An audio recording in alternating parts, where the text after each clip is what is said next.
Très bon dimanche na bande Congo soba congolais tozuli baku ya kokuta na pour la première partie actualité, deuxième partie pour Salama na 19h30 heure de Kinshasa. Très bon dimanche, j'espère que tout le monde va bien ici.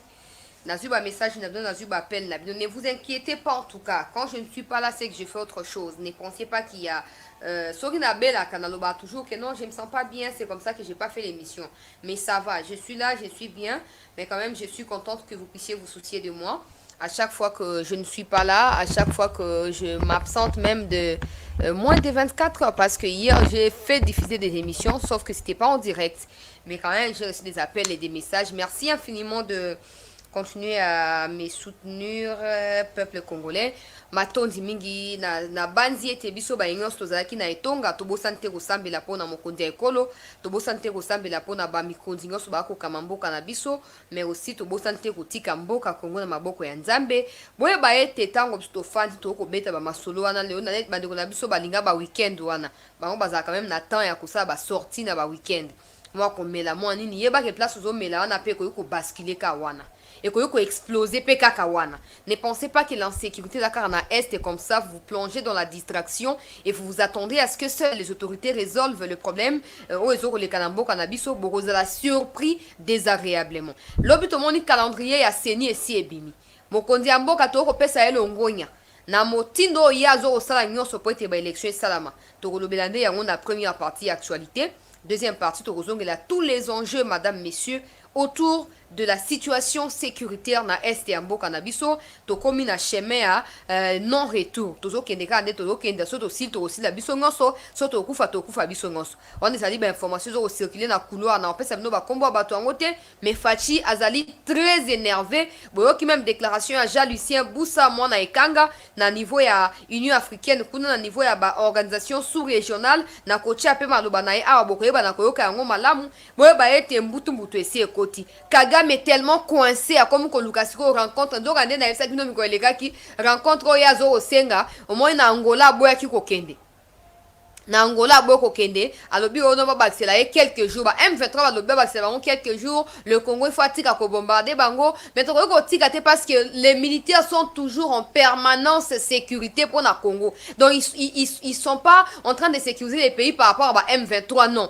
Moussa na bango nde yango na ya ko sécuriser mboka donc ba M23 ils n'ont qu'à se retirer sur Kagame comme ko luka o yena Fachi rencontre ya bango mbale intention nini intention nini yo sakani na biso mingi yaya yo sakani na biso mingi na kofandela Kagame likita na makambo dossier za koinda bato bokomelanga ba message natindela bino accord ya 2013 kati na Congo na ba M23 bokomelanga message na kotindela bino yango botanga boyeba ete bato bakoti mboka na kati ya insécurité bazali libre esenge totia mokonzi ya mboka mosukusuku totia pe ba député nationaux mosukusuku po to aboutir na arrestation to pe ba audition ya bato wana po so ko arrêter bango zo ko paraître trop grave mais au moins koyoka bango koyeba na intention nini na motif nini ba balinga ko céder mboka na maboko ya ba terroriste oyo bazali ko luka bisika ya ko diembela alors to kokota na ba actualité ba ngos na première partie et puis deuxième partie et cause à la 19h30 heure de Kinshasa cause à la grand rendez-vous ya week-end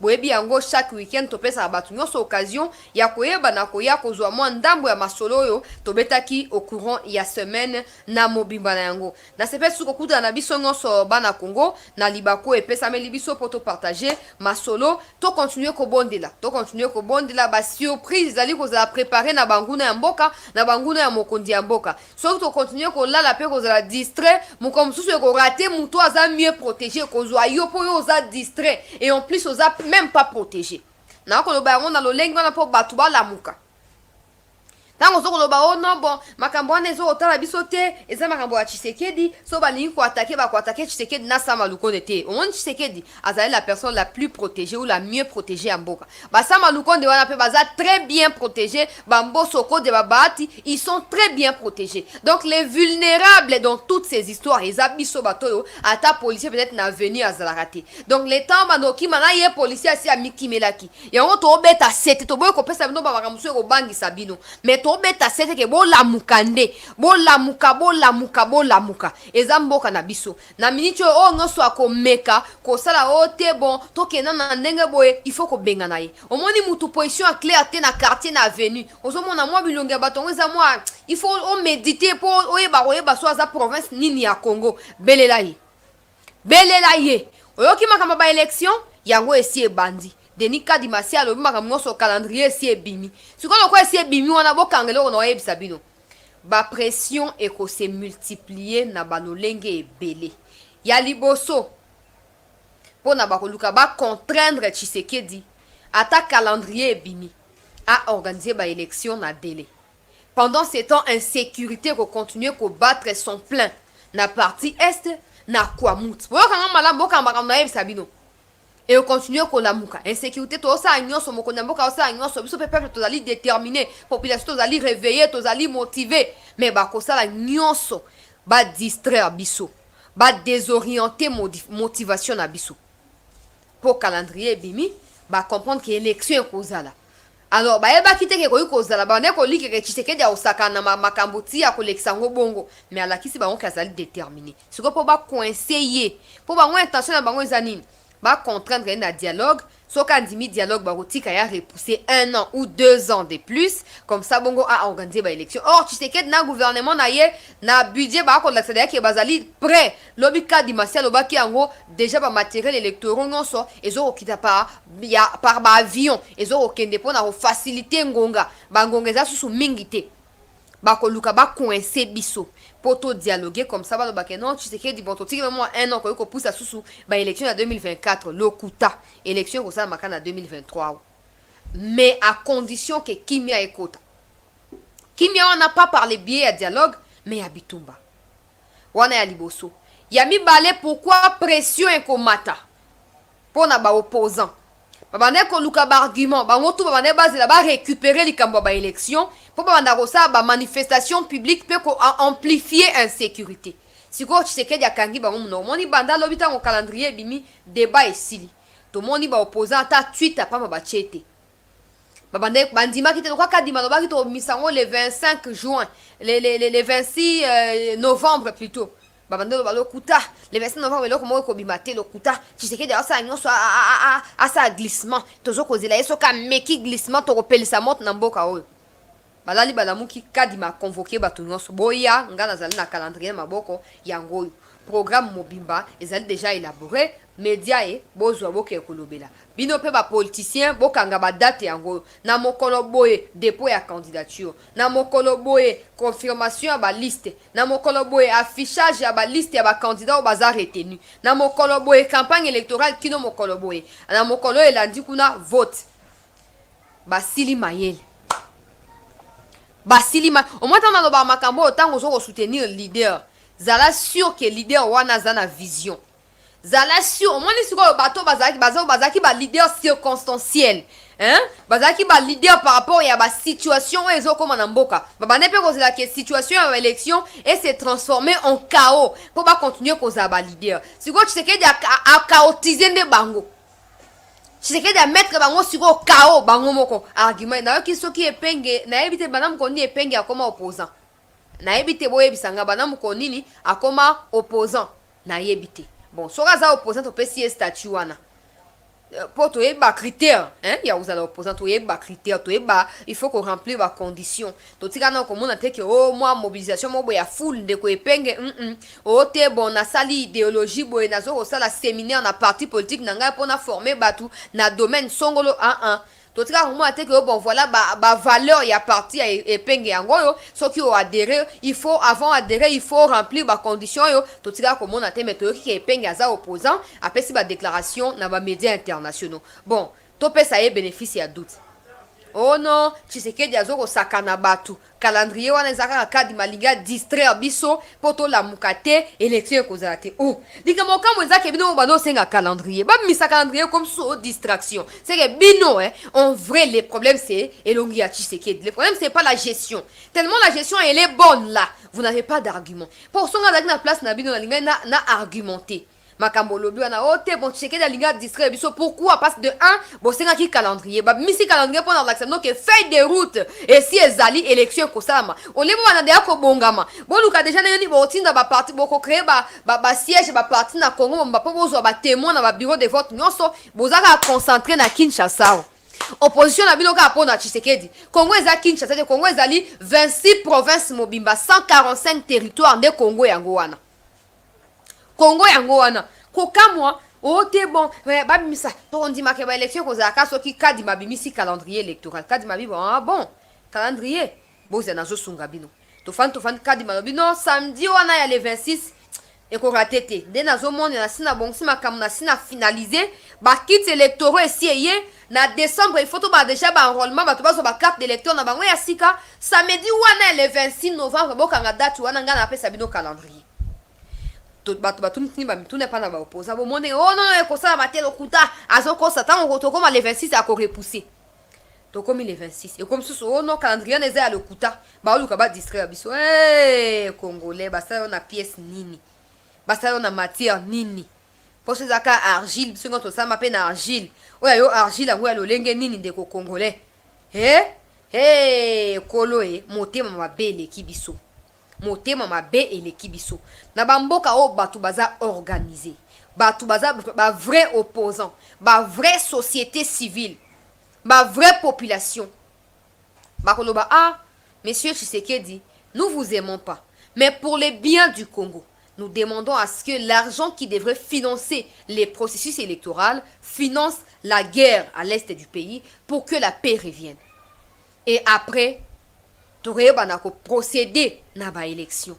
Mais personne n'en parle. Tout le monde saisit la situation de l'insécurité comme une faute ou une erreur de gestion de la part de Tshisekedi. Comme ça, il doit les payer en organisant les élections pour Fayulu, Katumbi Azwa et puis Kabila, puis Yéakei.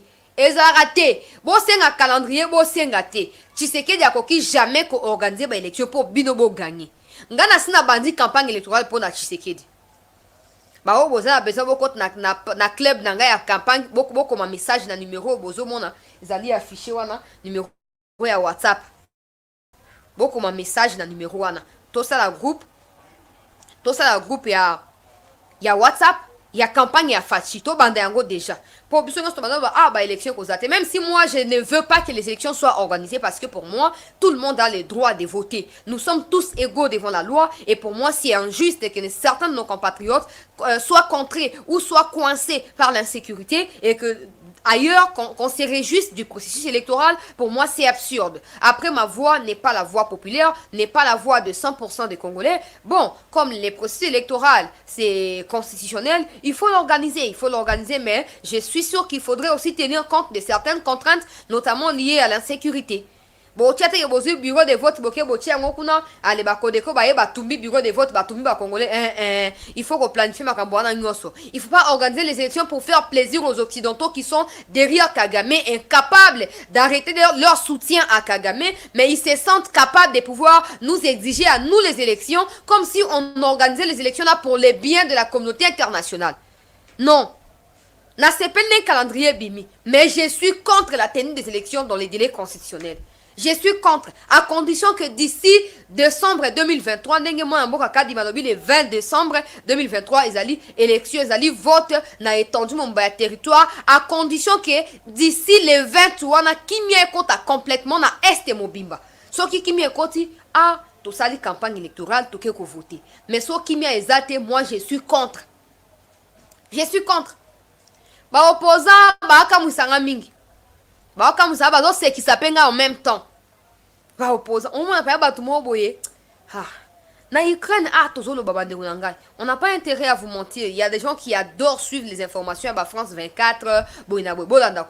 En Ukraine, il n'y a pas d'opposition. Oh non, opposition au marché, les alakate, banda bitumba banda, so qui na mois nini.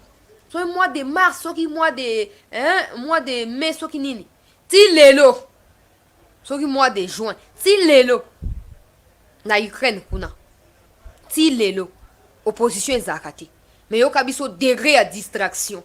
Bato ba kanisa ke ki opposition pour ça ma bien fezaka na kisasa. Nzonga ne 100% bato ba voter na Congo, 85% baza bato ba na mboka. Baza na intérieur à Congo. Attends 15% d'intimité. Peut-être 10% des bazars à Kinshasa.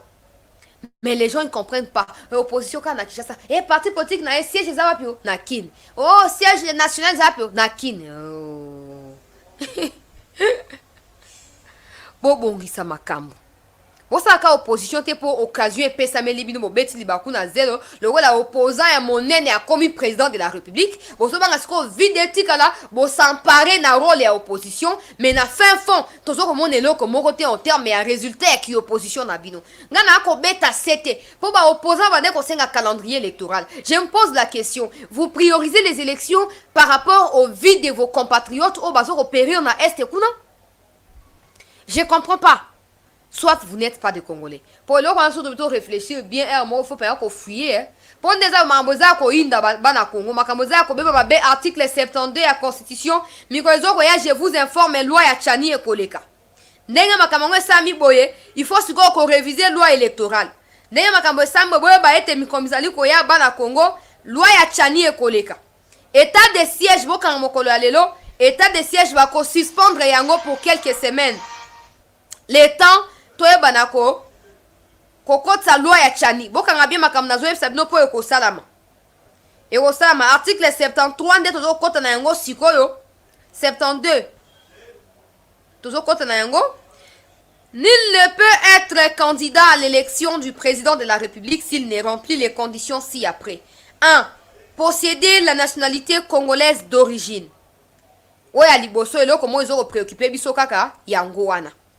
Boyoki awa bo sepeli ono Denis Kadima ba musuba sepe ba musuba bi oti eza lokuta ba o ba lo ba keza lokuta calendrier on ezaka pona ko distraire so ba yebi ke à part dossier ya calendrier il faut se ba convaincre pe na ba profil na bango ba yebi bien que ko bimisa calendrier eza problème te mais en dehors ya calendrier il faut qu'on remplir ba condition notamment qu'on a congolais à 100%. So on ali congolais à 75% Kadima ko boka candidature na yo. Ezali ngai te ezali mobeko nga na sata mobeko mot na na droit ko sa mobeko te. Okinga na sali mobeko nga pe na kutia onka bongo. Donc ba o boza choqué bo limisa mingi. Paul Bosse zaki nanu ono nani Denis Kadima azolinga distraire biso élection ko za nango te e bongo Tshisekedi 2023 to sa ba élection sans yé. Bon, tomi tuna bosa ba élection sans yé pour bino de mutu boza gouvernement bino ya opposition o boko décaisser montant na budget na finance kuna bo pese pa na Kadima ne Kadima sel bino ba élection to nazo comprendre te ponga azane mayele te. Ba opposant biso na problème na bino to lingi boza na opposition pour rôle la opposition ezali ko multiplier ba action ya ko contraindre ba o bazali na pouvoir pour ba prendre conscience ya ba besoins fondamentaux ya peuple ba na ko travailler pour na bolamu ya peuple. Donc opposition ezali pour na ko créer équilibre kati na gestion au cas où bato ya pouvoir bazo ko basculer opposition zo ko ramener bango à l'ordre contrairement na oya biso ba opposant baza caractérisé na mafinga contre bato ya pouvoir na haine contre bato ya pouvoir na dénigrement contre bato ya pouvoir etc. Na mamboka mususu tozomona opposition ezali donc ozo sentir que so abi opposition c'est que oui o peut ezali opposition mais ouais so abi opposition ko kaka na kati opposition ozo ka ote bon yeza leader za muto abandundu secrétaire chargé des finances ala pe muto abandundu bongo secrétaire général ya parti yepe bandundu wana soko omoni opposition Bande on a un problème mona ba opposant te on a linka to comprendre que na minute on ne peut pas faire des élections la priorité. Je vous prie, prenons conscience. La situation se présente telle que comme suit. Les lois, certains négligent la situation à est, mais je vous assure, moi je connais, la province nangai origine, la province nangai d'origine. Naebi ke ba minéraux za kuna meza dans découverte. Pour votre information. Na province d'origine nangai minéraux ezali meza na découverte na ba découvrir yango te minéraux wana na pesi no na flasher bino botu na ngate o wana ezali côté ni te ezali côté wana kaka minéraux ezali maintenant ba découvrir te. C'est quoi pour ceux qui ne comprennent pas Ce n'est pas parce que l'Est possède les minéraux en va balkaniser, non. C'est parce que les minéraux qui sont à l'Est sont découverts et continuent d'être découverts par bateau, bazoko ya na ba machine, na ba modernisation, na ba digitalisation, bazoko découvrir yango. Mukolo ba minéraux ko découvert na Congo central wana. Et ko za découvert na Bandundu, na ba équatorien kuna. Mukolo wana boko comprendre na mitu na bino que le problème n'est pas les minéraux, mais c'est le fait de pouvoir avoir accès à ces minéraux là. Na mnicho ça paraît normal. Et ça est pour kuna lithium ezali, kuna vibranium, kuna uranium, kuna cobalt, kuna coltan. Mais non, au moins les minéraux na Congo mo bimba minéraux ezali. Na ezali que na époque Mobutu ce qui peut bitumba ezali parce que ces minéraux là n'ont pas été découverts comme c'est le cas aujourd'hui.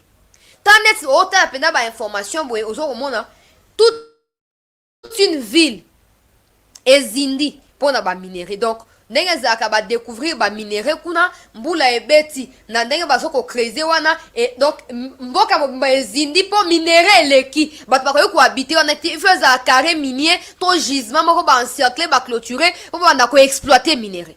Mukolo ba ko découvrir na Ubangi na sud Ubangi soki no Ubangi na Équateur kuna ba découvrir minéraux ba kepe ko luko balkaniser kuna to soso ya likambo oyo tant to ba likambo a este esengeli moto tout oza ya Kasai oza ya Katanga oza ya Congo central oza ya Bandundu oza ya Équateur ozo likambo oyo à cœur ozo ba ke mokamo ba ko découvrir pe minéraux na mboka na ngai ba ko ya pe ko benga na mboka ba ko ya pe ko katanga biteni na mboka na ngai. Alors tikana se joindre na bandeko bazoko bunda to bunda pona obatela mboka na biso bo sala yango te ba opposition moko superficielle ba idée ezali te so kutena opposant tout nie bon yo ozali opposant OK tant okutana na Kagame koloba na yini occupez-vous de vos oignons ata muto ata kuluna o ba okene na kanya makasisa kutana Kagame makofi kuluna ba okene na kanya makasese kuna ba otuna yo so kutana Kagame o sa ni aloba na betaye. Mais yo mutozo prétendre ko diriger mboka ozo ba occupez-vous de vos oignons. C'est facile ya ko critiquer ya ko insulter, mais quand il s'agit de parler na ba idée pour na mboka chaos so na place ba opposant na linga na banda ozo ba point faible ya pouvoir actuel na maximiser na travailler sur yango mokonga na okoma kuna na sali ba exploit plus que bango bato balika kiwana, mais ils comprennent pas. Bango ba suka na ko finga na ko dénigrer. Ko saisir on lokola opportunité. Obi bon ta Tshisekedi ala ka kibino bo ya salte nga na za opposant na sali. D'office il vote pour toi. Il vote pour toi. Au moins là osaka ke ba Afrique ya démocratie ou tu connaître wana. Ezaka toujours na kati ya ba pata punya wana. Pour ni po ba opposant baza vraiment ba vrai opposant. So ba opposant bozaki ko luka ko créer équilibre na gestion ya mboka. Neto lingato ba dozwa ka ba président ba uti na pouvoir a longo opposant côté pour ba opposant ba linga bazala ba vrai leader, ba vrai source d'inspiration pour la population. Malheureusement lelo otomo na ba opposant bazo ko CPA na ba élection par rapport ya vie ya bandeko na bango ya est. Ya on a ngene sa bandeko na biso ya est. Bandeko na nga ya est bokanga bilongi ya ba opposant. Bazali ebele bazo ko utiliser comme na bino naza opposant pour na peuple lokuta. Muto alingi peuple na ye à côté les mako dénoncer akoloba ndenge Jean Lucien Boussa Tongba mwana Équateur Mambenga alamuki alobi na bango alobi avanga na poursuivre na allocution na ngai na sengi na ba chef d'état bozali awa Kagame ye oyo afandi boloba na Kagame atika koboma bandeko na ngai ba congolais na mabele na ngai ya Congo ba ministre boni basali yango. Bah oui, ensemble, Tshisekedi va partager le bilan de l'union sacrée seule. Des malheureux que vous êtes. Ensemble. Alors, quand tu as il n'y a pas de problème. Mais tu as Lutundula. Lutundula s'est démarqué. Lutundula wana. Na mayele nyoso wana. Na confiance wa yazoko inspiré Lutundula. Carrure na ye wana. Ok, omicha na se ya mutu mobo boli misanga ya natan koma mutu na makambazo comme baba congolais. Lutundula a été le premier des ministres congolais à citer Kagame nommément na niveau ya sous-région le agresseur après les chefs de l'état moi na mboka Lutundula. Mais ce qu'on partit nous azaki na kati kuna tellement vision exacte baza même incapable na kati ya communiquer na ba kotanga Kagame pour baza loyauté partagée. Baza loyauté partagée. Na ministre surtout lingi mboka na biso to bando bete masolo ba élection te. To bando ba Tshisekedi élection c'est combien? Non 900 millions de dollars. Ah bon? Eh bien les boy, 900 millions na Poutine kuna avion de chasse ça combien? Oh non, 15 millions. Bon, 900 millions. 150 millions, combien d'avions? 10 avions. Ok. 150 millions, 10. 300 millions, 20. 600 millions, 40. Bon, moni? Mbala moko, donc tu supprimer Rwanda na kati ya carte ya monde. Tu supprimer Rwanda ko existe sous te bombarder na Kagame, moi si ya Kagame, moi na Kagame, Museveni, moi si ya Museveni. Bande ko na bango to bomi bango. Ah na ba bozongo lo kwa na obeta lisapo to seka tout ça. Mais bon on ezalaka. Na ba pays o batu ba ko réfléchir. Ba opposant bazali ba na vrai sens ya mot. Na kati ya patriotisme engagé. Ba ko ba 900 millions pour na ba élection. Non, to préféré hein. To tia mandat wana mupandi. Po bino so boyebi. Ki ata bo sali ba élection tu sais que ne muto akozwa. Boyebi yango très bien. Boyebi. Yango mo bo préparer déjà KO. Bo préparer KO pour boyebi que attaque bozo douter na kadima. Attaque kadima misi calendrier bobi o eza faux calendrier, eza mensonge, eza distraction. Pour boyebi que na calendrier, na sans calendrier. Hein? Je sais que ma président. Alors pourquoi on va perdre les temps dans ça? Pourquoi on perd les temps dans cette histoire-là? Pourquoi on va pas prendre l'argent? Il y a des élections. On a préféré les députés nationaux, les députés provinciaux, élections et salam. Mais élection présidentielle, les ont coûté cher dans les élections. Allez vous renseigner. Dans la deuxième partie, on peut savoir détail. Il y a calendrier électoral.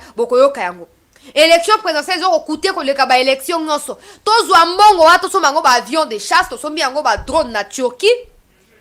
Tout si on a Kagame. Pour ce que vous ignorez, hein, même si Fayoul devenait président, Kabila a fait face à M23. A signé un accord pour bâtir le pouvoir. Le oyo est comme Kobaluki Lamboka. Donc, Boka Ngayango. Je sais que dit pas que ça appelle Kana a organisé une élection sans que Est va voter. Mais la situation existera après Tshisekedi. Donc, nous devons ça appelle face à Tshisekedi. Na baba terroriste wana. Imaginez maintenant que Tshisekedi a signé un accord. A tika na kati ya accord wana. Ba voter no ba président boye mais bon ça les loko monter. Et comme oh non, tu vas quitter likambo vraiment, tu as soutien à peuple. Non. Les gens tu sais que des courage à Koloba que non, seul à Okokate, à une mobilisation générale. Et là, qu'est-ce que il ne peut, alors bien on ne peut compter que sur nous-mêmes. Dès qu'on a biso zara biso moko, muto linga biso zara biso moko, totalement à reconnaître important c'est à bolingo, pa mobilisation générale. Pendant ce temps, les opposants ne jouent que sur les élections. Pourquoi? Pour quel motif? Et puis, majorité dans le Parlement, tu sais que les gars ont combien de partis ont la veille à l'élection? FCC bis boyebi. Ndeko Fayulu, oyebi bien que Okozuata 10%, 5% de députés Okozuati. Pour actuellement, on a 2 ou 3 députés. Donc, si on a comme on a 5, par exemple, 5 députés à décider. Incapable ya ko décider pour Namboka. Ndeko Katumbi. Ba Moindo Nzangi ba Lutundu ba comme déjà ba député à Tshisekedi. Ba ko voter ba sur base ya candidature ya Fachi. Naza clair. Ba se sanga ba na ba rival na bango ba honorer mvula na Louisa Kuna. Ba Louisa ba ko voter force patriotique ya force des patriotes ya honorer mvula. To kana malamu ngaza na kati ya complaisance te. Donc boya ba ke ba tout le monde lelo otenga za Claudel Lubaya ba de na ba duplicité na bango de ces botami. Donc bis na bango ezali Lutundu la bis Katumbi bis nani bis ba bis wane mutu ba reconstituer majorité pour na fachi pour na koyebisa bande onanga ya opposant. Ça ne sert à rien de pouvoir kolinga aussi ça souffle na bino kozela ba élection boyebi ke Tshisekedi akozwa boyoki. C'est impossible en Afrique et le pire au Congo. Un président a organisé une élection pour un mandat seulement et a sali a un autre azwa. Impossible. Quelle que soit la pression, a kolinga a concédé à ça ba compromission na ba mindele pour atika la kara wana. Wana bino so boyebi en Afrique ndenge le kaka. Alors au lieu tout les qui s'attend Tolexa attend na ba distraction. En tout cas, pour l'angaye, ne me dites pas qu'il y a défendre Tshisekedi, mais nga non na mboka. Na beti sete mukolo ba ko découvrir minerai na Équateur. Boko kabitumbe ko banda kuna. La kibino déjà. Boko kabitumbe ko banda kuna. Le problème des minerais. Si au lieu de sécuriser mboka na biso une fois pour toutes, en quoi les élections peuvent être des solutions durables pour notre pays? En quoi les élections peuvent constituer un départ ou une fondation durable pour Nambo Canabiso? Impossible. Nulle part au monde, bah pays aux États-Unis, bah se développant dans l'élection, ils ont bah décision radicale, amour yamboka, détermination, pour na kotongambo kanabango. Nde yango sali ke yoba la puissance de ceci, puissance de cela. Pendant ce temps, ils cherchent à nous maintenir nous, bah pays Afrique na kati ya pauvreté. Ils dépouillent nos richesses pour se construire au Bango Bazan Angolelo. Et après avoir construit ce qu'ils ont, nous quittons l'Afrique pour aller chercher le pouvoir chez eux.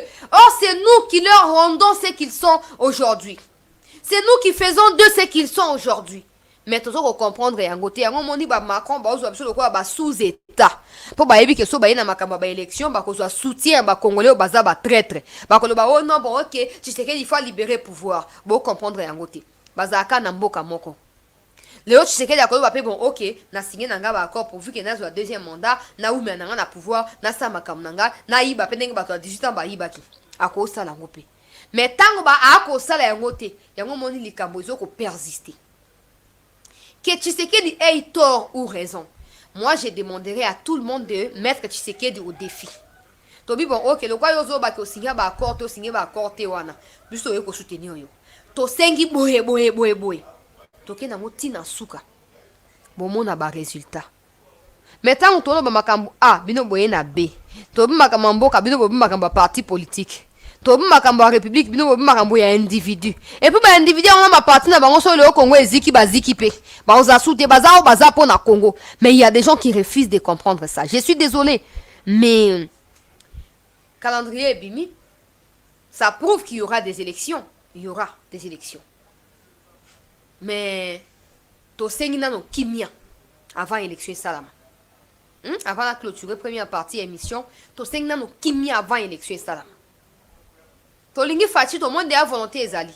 Na otia ba réaction ba mende, na zu ba réaction belé à l'ici à calendrier électoral, na kotia on a deuxième partie à émission. Ba congolais ba CPL, ba politiciens ba CPL. Mais ils oublient qu'en ces moments précis là, les élections peuvent constituer une distraction dans la quête de la paix au Tolukana STP na Congo Mobimba.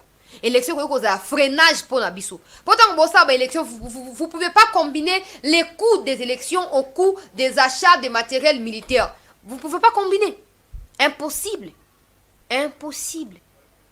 Donc on va pas chercher la paix pour l'instant. On laisse d'abord l'insécurité continuer, on laisse les Congolais être tués, on va d'abord chercher un président. Mais le président sera seulement celui qui est là. Pourquoi Bolito Luxembourg on attend yaba élection tout ça? Pourquoi tout Luxembourg? Vous voyez bien que Tshisekedi Moutoa. Pourquoi Bolito Luxembourg on a vu ça? Pourquoi? Nakati première partie à émission. Deuxième partie na on peut sabino ba accord bato à 18 ans ba signaki na ba terroriste ba o ba a besoin nango on a fait ça numéro de téléphone pour bato ba benga na deuxième partie ba o ba a besoin ba ko benga ngai ba ko komela un message na koyeba na kotindela bango document ba o ba a besoin ya document bakotindela un message ngai nakoyeba nakotindela bango document wana bakotanga accord oyo bato basignaki contre République démocratique du Congo na ba oyo bazalaki kodirige mboka yango leo bokomona silence radio kouta epa na bango. Silence radio bayebi eloko kosala te mpo bango nde moto bakoinse mboka. Si Jean-Pierre Bemba bimisi communiqué, na vous avez communiqué à Bemba na deuxième partie, même si nous avons d'accord, te makambo leki, si à mon qui va signer ba feuille de route et à cesser le feu, ndé aye à 5 mobilisation. Bemba, il faut y ba yango bisiko ozali igwe na pesio mokurungo, na pesio bonjour, na pesio bonsoir, igwe Jean-Pierre Bemba. Yo zali moko ya ba figure ya bitumba na mboka na biso. Conseil na yo ezali fondamental pour na ba situation to ko traverser. Mais ko lata pe sous tenue ko zonga na front ezali pe mieux pour na biso. Batu wana o bakimata ngo yo ozaki na CPI ba musu bakende fa na Brazzaville wana. Ba guerrier wana yo bengi bango te ndenge ni. Okoko zonga bango te o lancer appel bobisika tout bozwa mi boya bokot na armée. Po bango ne bazana to bake ils ont un sens péjoratif. Ils sont pas différents dans la M23. Ils sont pas nombreux, mais ils sont têtus. Et en fait, en recevant les soutiens du gouvernement de façon officielle, et qu'on permette que Bitumba ici là. Pour bateau baza très expérimenté. Baza groupe à bateau, mais très puissant.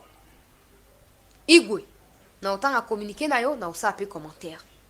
To luka to bahaba katumbi yo katumbi azolo bate, mais to boss na yo pour ani. Pour yo pose appel leader politique. C'est pas parce que yo soutenir facile to tiga yo qui mette. Faut pas to tchaka pe mon suru. Pour yo pose des pères et des mères. Yo pose à congolais. Alors, tant autant que no Kabila zolo bate, katumbi il faut autant rappeler yo igwe yo pose lo bate. Ko boya lo balanga te ke ote condamnation à CPI, te communiquer à soutien à ba FARDC n'a rien à voir. Appel na mobilisation. Topé lancement et recrutement na kati ya MLC pour na déjà na FARDC. Ça n'a rien à voir avec la CPI. Na autant à communiquer dans la deuxième partie, na kopé ça épée message. Na kopé ça épée message. Ayebi ba bloc on a bien, ayebi ngo bien, igwe ayebi ngo bien. Na boy na kota na ba détail mais ayebi ngo bien. Na kati ya bateau bakoyo koza vraiment ba soutien pour na fachi na moment oyo mboka ezo traverser ba turbulence. Il faut faire partie à Batouana. Mais silence na yo, au komaka après 6 mois. Mais pendant les 6 mois là, combien de personnes va koufi? Ose la kana 2023 wa aligné Batuna katia MLC, ba F Bazaïba, banani. Aussi bokabo de ambo on a katia union sacrée. Mais faut tout le monde sentir en peine à misala. Faut tout sentir en peine à misala. Igwe. Dans tanga discours na yo to communiquer dans la deuxième partie. Na souki pour la première partie. Bato ba na besoin de communiquer bo benga te beaucoup ma message s'il vous plaît. Numéro ya ngwana. Beaucoup ma message il y a document, il y a accord, il y a M23 na gouvernement congolais. Otangi yango bien avant na 19h30 tant toujours okuta na topé sinon occasion à réagir sur base de l'information bozu kuna na kati. Alors, merci na bande kongoso. Il y a cette news tokutani dans 1h 10 minutes heure de Kinshasa, ce sera 19h30 d'ici. Beaucoup maintenant un message bandero numéro yango ezali affiché. Beaucoup ma message, merci.